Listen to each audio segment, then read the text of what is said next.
So good morning guys. तो चलिए start करते हैं आज के यानी कि 6 दिसंबर के इंपॉर्टेंट करंट अफेयर्स को। तो इस प्रश्न में आपसे पूछ रहे हैं अभी हाल ही में फीफा अंडर 17 वर्ल्ड कप 2023 का खिताब किसने जीता। तो आंसर होगा जर्मनी ने। तो यहाँ पे हम बात कर रहे हैं फीफा अंडर 17 वर्ल्ड कप 2023 जिसका आयोजन कहाँ पे हुआ, इंडोनेशिया में, और इसको जीत लिया है जर्मनी ने। जर्मनी का ये पहला खिताब है, पहला टाइटल है। और इसमें जर्मनी ने किसे हराया या उपविजेता कौन रहा, तो आंसर होगा फ्रांस। अब ये तो क्वेश्चन की बात हो गई। अब जो मैं आपको बताऊंगा वो मोस्ट इंपॉर्टेंट बात है, क्योंकि अभी 2023 में जितनी भी बार फुटबॉल से संबंधित आपने करंट अफेयर्स में प्रश्न पढ़े हैं वो सारे इंपॉर्टेंट प्रश्न मैं आपको रिवाइज कराऊंगा। तो बिल्कुल ध्यान से सुनना। एक तो आपको याद होगा अभी 132वां डूरंड कप का आयोजन कहाँ पे हुआ था, कोलकाता में हुआ था। ये याद रखना, डूरंड कप का संबंध किससे है, फुटबॉल से है। और इसको किसने जीत लिया, मोहन बागान ने जीत लिया ईस्ट बंगाल को हरा करके। और अभी 76 नंबर की संतोष ट्रॉफी का आयोजन हुआ था, फाइनल इसका सऊदी अरब में खेला गया था। इसको कर्नाटक ने जीता था मेघालय को हरा करके।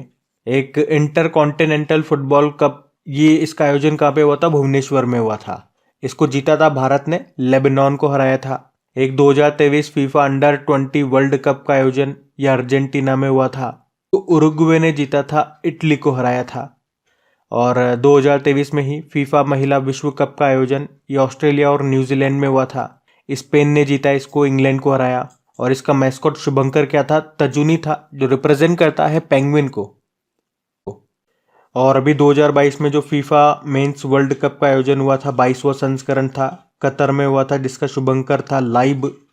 इसको अर्जेंटीना ने जीता था, फ्रांस को हराया था। और इसमें हमने पढ़ा था जो गोल्डन बॉल अवार्ड है वो लियोनेल मेसी को मिला। गोल्डन बूट अवार्ड है ये फ्रांस के किलियन एम्बाप्पे को मिला। और गोल्डन ग्लव अवार्ड ये अर्जेंटीना के एमिलियानो मार्टिनेज को मिला। वहीं अगले जो होंगे 2026 में फीफा मेंस वर्ल्ड कप, ये 3 देशों में होंगे, अमेरिका, मैक्सिको और कनाडा में। और ये हमने पढ़ ही लिया। 2023 में FIFA under 17 mains world cup ये हुआ इंडोनेशिया में, जर्मनी ने जीता है, फ्रांस को हराया।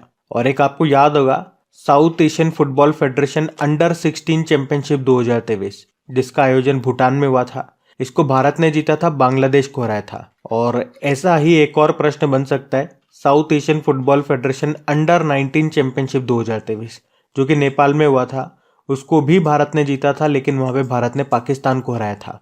और अभी जो 14 नंबर का south Asian football federation senior championship 2023 हुआ था बंगलुरु में, उसको भी भारत ने जीता था, कुवैत को हराया था। अच्छा, सबसे इंपॉर्टेंट प्रश्न ये रहेगा, बैलन डी और अवार्ड अभी किसे मिला, तो पुरुषों में तो मिला है लियोनेल मेसी को, ये अर्जेंटीना के हैं।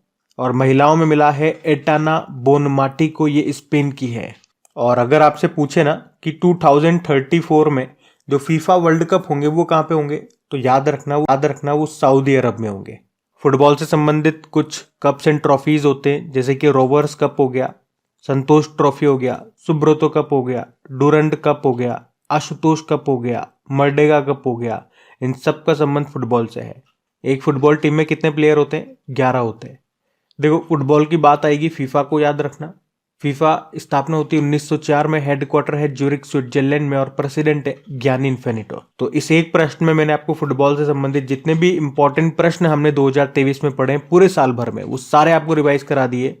और अगर डेली आप हमारा करंट अफेयर्स का लेक्चर पढ़ते होंगे तो जब भी इस तरह के प्रश्न आते हैं मैं आपको बार बार रिपीट कराता हूं, ताकि आपको ये चीजें धीरे धीरे याद हो जाए। अभी बढ़ते हैं आगे।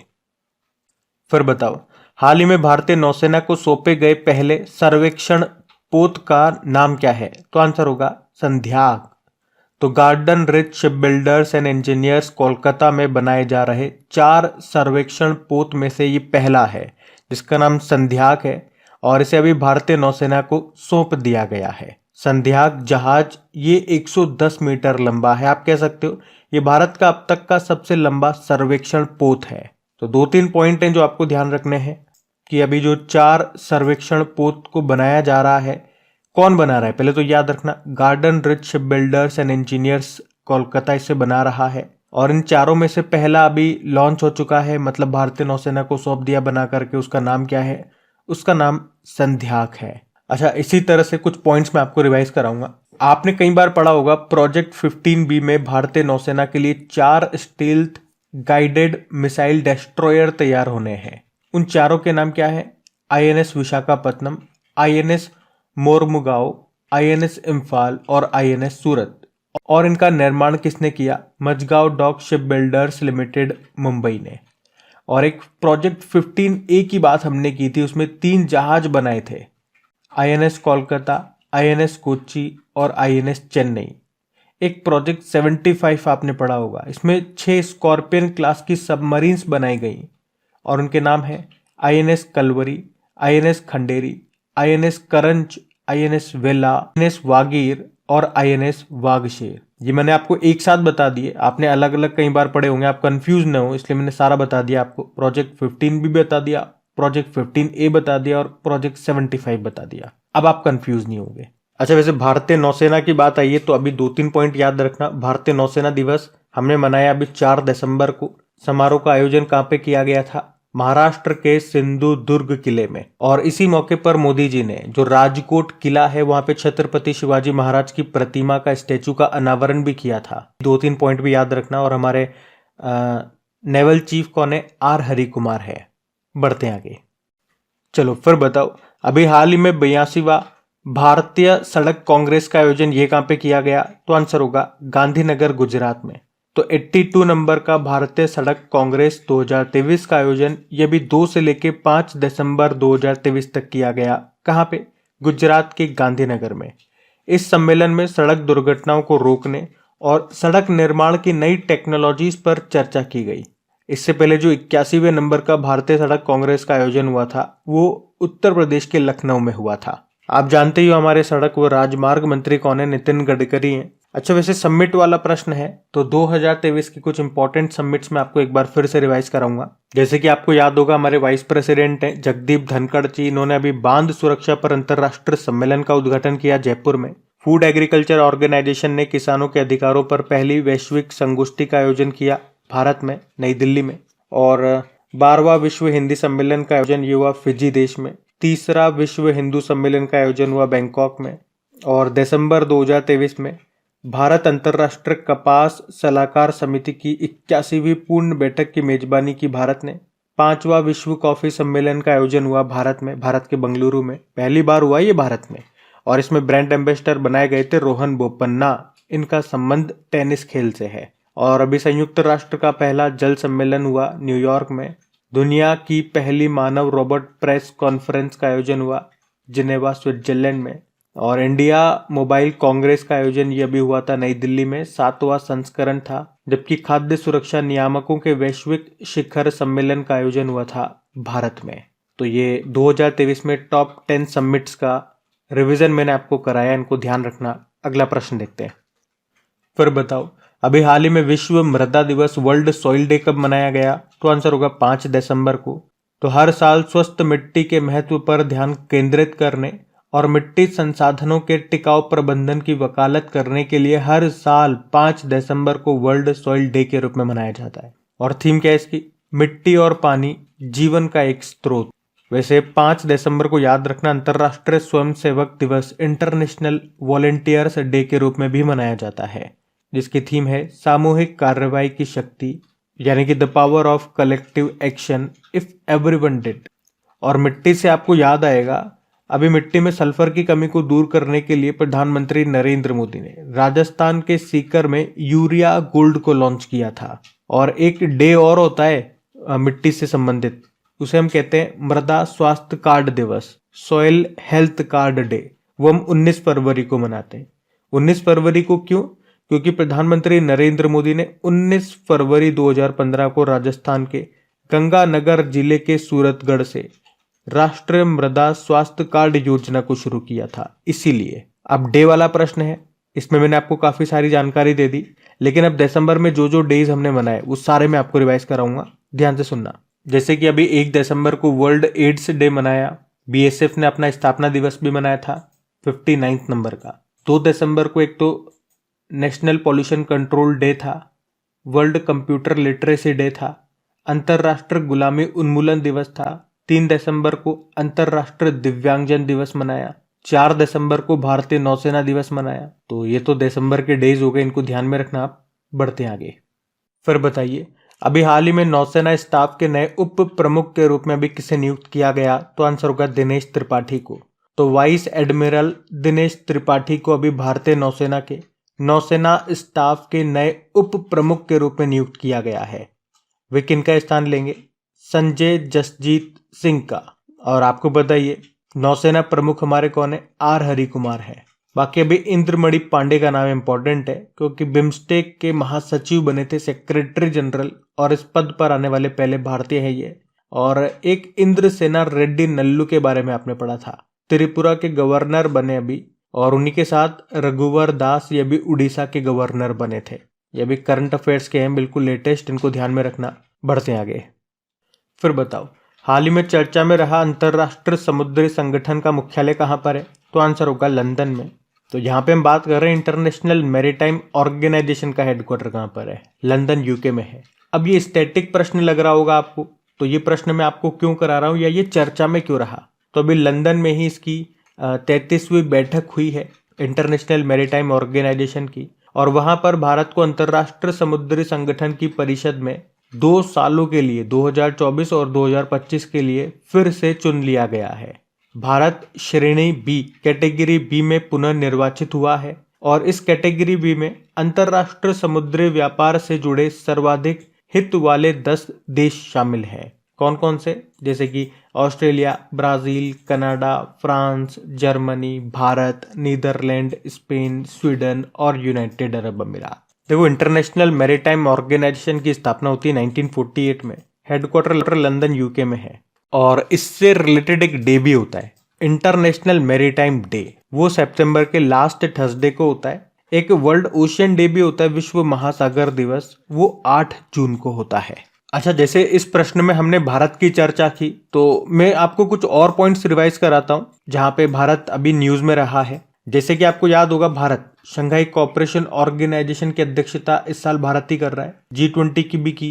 वासेनार एग्रीमेंट का हेड बनाया गया भारत को। मेंस हॉकी वर्ल्ड कप को होस्ट किया भारत ने। वुमेन्स बॉक्सिंग चैंपियनशिप को होस्ट किया। ICC मेंस वर्ल्ड कप को होस्ट किया भारत ने, और अगले साल 2024 में क्वाड समिट को भी होस्ट करेगा। अभी मिस वर्ल्ड 2023 का आयोजन ये भी भारत में होगा, 71 नंबर का। और एक अभी दिसंबर 2023 में अंतरराष्ट्रीय कपास सलाहकार समिति की 81वीं पूर्ण बैठक की मेजबानी भी करेगा भारत। साउथ एशिया का पहला सेंटर फॉर स्पीशीज सर्वाइवल ये भारत में स्थापित होगा। संयुक्त राष्ट्र के 62वें सामाजिक विकास आयोग की अध्यक्षता ये भारत कर रहा है, और इसके अध्यक्ष बनाई गई थी रुचिरा कंबोज, जो कि यूनाइटेड नेशन में भारत की परमानेंट रिप्रेजेंटेटिव है। भारत अभी आर्टेमिस मिशन समझौते का 27वां सदस्य बना था, और अभी खाद्य सुरक्षा नियामकों के वैश्विक शिखर सम्मेलन का मेजबानी भी किया था भारत ने। भारत ने पारंपरिक दवाओं पर आसियान देशों के सम्मेलन की मेजबानी भी की, और भारत ये international organisation of legal metrology certificate जारी करने वाला 13वां देश भी बना था। और भारत ने पहली बार पेटा ट्रेवल मार्ट 2023 को भी होस्ट किया नई दिल्ली में। पेटा मतलब पैसिफिक एशिया ट्रेवल एसोसिएशन। तो इन सब कारण से अभी भारत न्यूज में था, ध्यान में रखना। बढ़ते हैं आगे। फिर बताओ अभी हाल ही में ऑक्सफोर्ड ने किसे 2023 का वर्ड ऑफ द ईयर चुना? तो आंसर होगा रिज। रिज ये एक बोलचाल का शब्द है जो शैली, आकर्षण या रोमांटिक या यौन साथी को आकर्षित करने की क्षमता को संदर्भित करता है, और इसे अभी ऑक्सफोर्ड ने 2023 का वर्ड ऑफ द ईयर चुना है। अगर इसका हिंदी में अर्थ जानना चाहो तो आकर्षण होता है। जैसे आप चार्म बोल दो, अट्रैक्शन बोल दो, यह एक शब्द में मैंने आपको बताया आकर्षण। इससे पहले आपको याद होगा अभी कॉलिंस डिक्शनरी ने आर्टिफिशियल इंटेलिजेंस को 2023 का वर्ड ऑफ द ईयर चुना। कैम्ब्रिज डिक्शनरी ने हेल्यूसिनेट चुना था, और मैरियम वेबस्टर नाम की डिक्शनरी ने ऑथेंटिक को वर्ड ऑफ द ईयर चुना था। ये भी न्यूज में थे, मैंने आपको बताया, ध्यान में रखना। बढ़ते आगे। फिर बताओ अभी हाल ही में किस राज्य में मूंगफली उत्सव कडलेकाई परिषे का आयोजन किया गया? तो आंसर होगा कर्नाटक में। तो कडलेकाई परिषे ये एक मूंगफली उत्सव है जो कर्नाटक राज्य में मनाया जाता है। अभी कर्नाटक के बेंगलुरु में इसे मनाया गया। ये मूंगफली महोत्सव जो है कडलेकाई परिषे, ये कार्तिक के महीने में आयोजित होने वाला एक वार्षिक उत्सव है। ये सामान्यतः मूंगफली उत्पादन को बढ़ावा देने और मूंगफली की फसल सुधार के प्रति लोगों को जागरूक करने के उद्देश्य से इस उत्सव को मनाया जाता है। चलो अभी कुछ और मेले महोत्सव का आयोजन हुआ था वो मैं आपको रिवाइज कराऊं। तो एक अंतरराष्ट्रीय सूरजकुंड मेले का आयोजन हुआ था हरियाणा के फरीदाबाद में, 36वां संस्करण था। सरस मेले का आयोजन हुआ अभी जम्मू कश्मीर में। जम्मू कश्मीर में आपको याद होगा अभी पहला सिंथन स्नो फेस्टिवल भी आयोजित हुआ था। लेवेंडर फेस्टिवल यहाँ मनाया जाता है। बंगस वैली फेस्टिवल यहाँ मनाया गया। काला घोड़ा कला महोत्सव का आयोजन हुआ महाराष्ट्र के मुंबई में। झिंगा मेले का आयोजन हुआ पंजाब में। लक्खी मेले का आयोजन हुआ राजस्थान के सीकर में। बुमचू उत्सव का आयोजन ये सिक्किम में हुआ। एशिया का सबसे बड़ा अंतर्राष्ट्रीय खाद्य और आतिथ्य मेला जिसे आहार कहते हैं यह आयोजित हुआ दिल्ली में। फूलदेई त्योहार ये मनाया गया उत्तराखंड में। आपको याद होगा उत्तराखंड में अभी मक्खन महोत्सव जिसको आप कहते हो अंडूरी ये भी मनाया गया। बथुकम्मा त्योहार जिसे फूलों का त्योहार कहा जाता है तेलंगाना में मनाया जाता है। घोड़े जात्रा त्योहार इसका आयोजन हुआ था नेपाल में। ध्यान रखना ये बढ़ते आगे। फिर बताइए अभी हाल ही में सर्वश्रेष्ठ व्यक्तित्व दिव्यांगों का सशक्तिकरण के लिए राष्ट्रीय पुरस्कार से किसे सम्मानित किया गया? तो आंसर होगा प्रशांत अग्रवाल को। तो अभी राष्ट्रपति द्रौपदी मुर्मू जी ने विकलांग व्यक्तियों के सशक्तिकरण के क्षेत्र में उत्कृष्ट कार्य के लिए प्रशांत अग्रवाल को राष्ट्रीय पुरस्कार से सम्मानित किया है।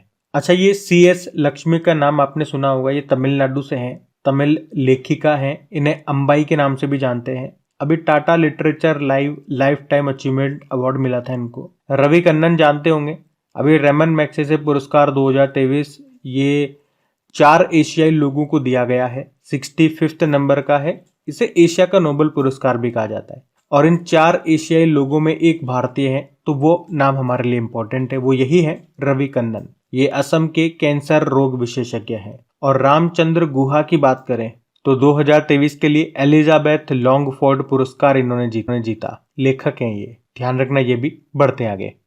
फिर बताओ अभी भारतीय दिवाला और दिवालियापन बोर्ड का कार्यकारी निदेशक किसे बनाया गया? तो आंसर होगा जितेश जॉन को। तो अभी जितेश जॉन इनको भारतीय दिवाला और दिवालियापन बोर्ड के कार्यकारी निदेशक के रूप में नियुक्त किया गया। अभी नितिन गुप्ता की बात करें तो CBDT central board of direct tax के अध्यक्ष बने। और CBIC central board of indirect taxes के अध्यक्ष बने थे अभी संजय कुमार अग्रवाल। बाकी फिक्की के महासचिव ये शैलेश पाठक बने थे। तो गाइज ये था आज का आपका करंट अफेयर्स का सेशन। और अगर आपने वीडियो को अभी तक लाइक नहीं करा तो प्लीज वीडियो को लाइक जरूर कीजिएगा और अपने दोस्तों के साथ में इस वीडियो के लिंक को शेयर जरूर करना आप लोग।